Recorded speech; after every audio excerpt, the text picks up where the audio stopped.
आप सभी को जय मसीह की। मेरे YouTube चैनल में आप सभी का स्वागत है। अगर वीडियो में नए हैं तो मेरे YouTube चैनल को सब्सक्राइब कर लें, बेल आइकन घंटी आप दबा दीजिए ताकि नोटिफिकेशन आप तक पहुंचता रहे। चलिए देरी ना करते हुए हम वीडियो में अपने टॉपिक में आगे बढ़ते हैं। तो मेरे प्रियो, आज का टॉपिक है 5 बुनियादी मसीह सिद्धांत।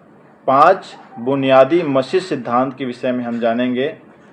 तो पहला है, बाइबल में परमेश्वर का वचन सच्चा है।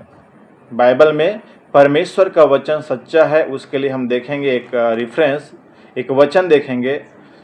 दूसरा तीमुथियुस के पुस्तक उसका 3 अध्याय और 16 पद में लिखा है, संपूर्ण पवित्र शास्त्र परमेश्वर की प्रेरणा से रचा गया है और उपदेश और समझाने और सुधारने और धार्मिकता की शिक्षा के लिए लाभदायक है। क्या कहता है कि संपूर्ण पवित्र शास्त्र, अर्थात ये बाइबल में जो 66 पुस्तक है, इस पूरे पुस्तक, ये पूरी बाइबल परमेश्वर की प्रेरणा से, अर्थात उसकी निगरानी में, उसके मार्गदर्शन में, उसने जो बताया है उसके अनुसार ये रचा गया है, बनाया गया है या लिखा गया है।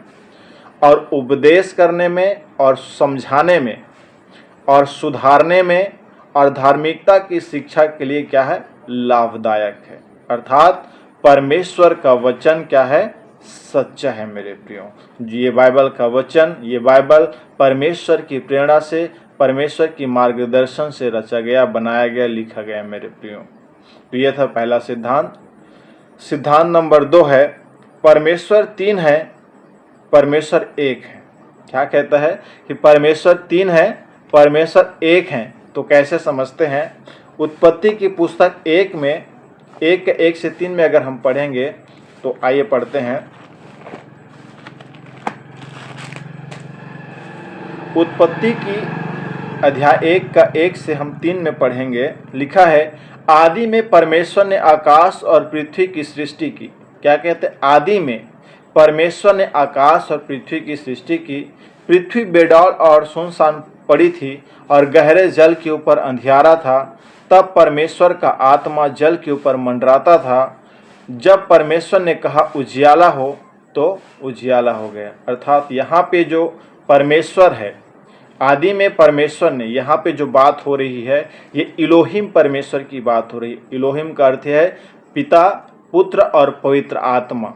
यहाँ पे जैसे कि मनुष्य की जब सृष्टि करता है तब कहता है कि आओ हम मनुष्य को अपनी स्वरूप के अनुसार अपनी समानता में बनाएं। तो परमेश्वर पिता, यहाँ पे 3 रूप हैं उसके, पिता, पुत्र और पवित्र आत्मा। उसी को दूसरा सिद्धांत में कहा गया है, परमेश्वर 3 है, पिता, पुत्र और पवित्र आत्मा। लेकिन परमेश्वर क्या है? एक ही है।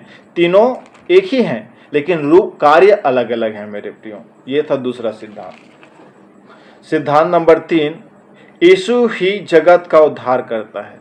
यीशु मसीह ही जगत का उद्धार करता है। उसके लिए एक रेफरेंस देखते हैं। यूहन्ना की पुस्तक, नए नियम में आते हैं,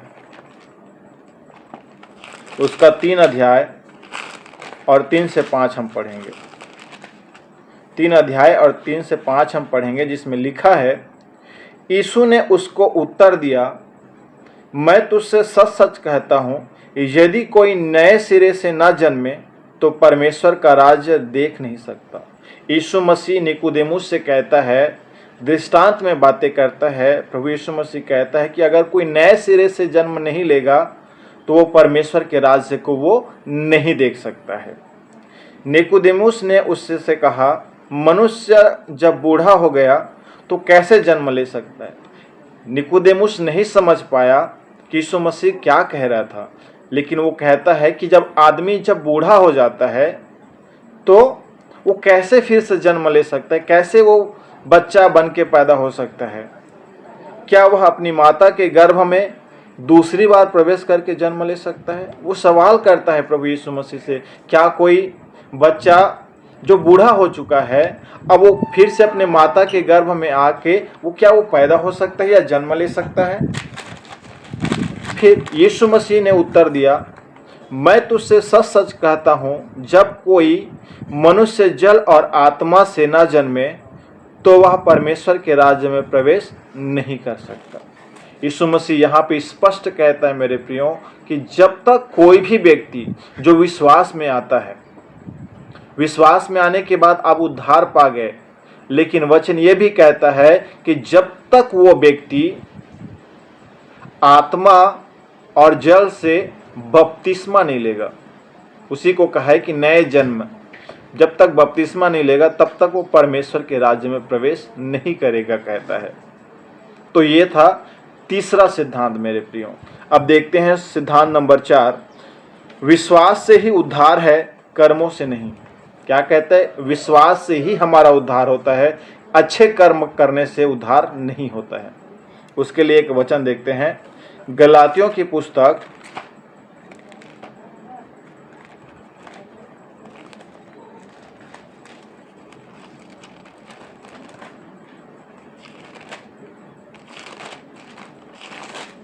गलातियों की पुस्तक 1 अध्याय और 8 और 9 पढ़ेंगे।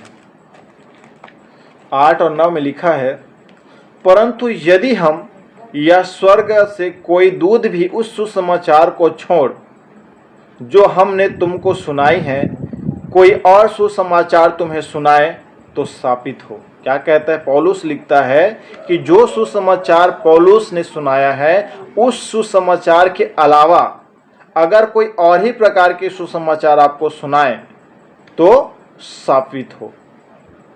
जैसा हम पहले कह चुके हैं, वैसा ही मैं अब फिर कहता हूं कि उस सुसमाचार को छोड़ जिसे तुमने ग्रहण किया है, यदि कोई और सुसमाचार सुनाता है तो शापित हो। क्या कहता है? कि जो सुसमाचार आपने पौलुस और गॉस्पेल के द्वारा सुना है, उसी सुसमाचार को आप सत्य जानो। अगर कोई और ही प्रकार के सुसमाचार आपको सुनाता है तो बाइबल कहता है कि आप शापित हो। ये था सिद्धांत 4, अर्थात सिर्फ यीशु मसीह ही उद्धार करता है, वही उसकी ही सुसमाचार सत्य है। 5वां, मरने के बाद हम सबको परमेश्वर के सामने खड़े रहना है। मरने के बाद हम सबको, चाहे विश्वासी हो अविश्वासी हो, चाहे जो कोई भी हो, वो मनुष्य होना चाहिए, वो हर एक मनुष्य परमेश्वर के सामने खड़े रहेंगे। आइए उसके लिए एक वचन देखते हैं, इब्रानी की पुस्तक 9 अध्याय और उसका 27 पद।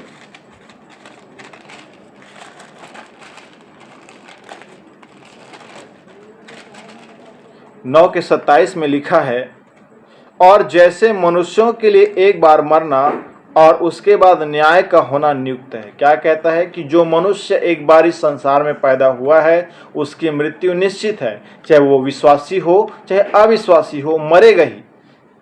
लेकिन उसके बाद कहता है, उसके बाद न्याय का होना नियुक्त है। जिस प्रकार मरना सत्य है, उसी प्रकार न्याय का होना भी सत्य है और एक निर्धारित समय में है मेरे प्रियो। तो आप इस गलत फहमी में मत रहना कि न्याय नहीं होगा, कि यीशु मसीह न्याय नहीं करेगा, कि मरने के बाद कुछ नहीं होगा। मरने के बाद एक और जीवन है मेरे प्रियो।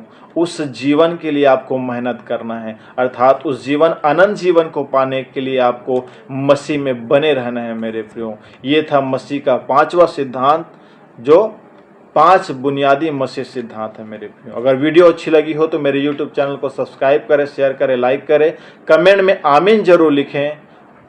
मिलते हैं नेक्स्ट वीडियो में, तब तक के लिए आप सभी को जय मसीह की।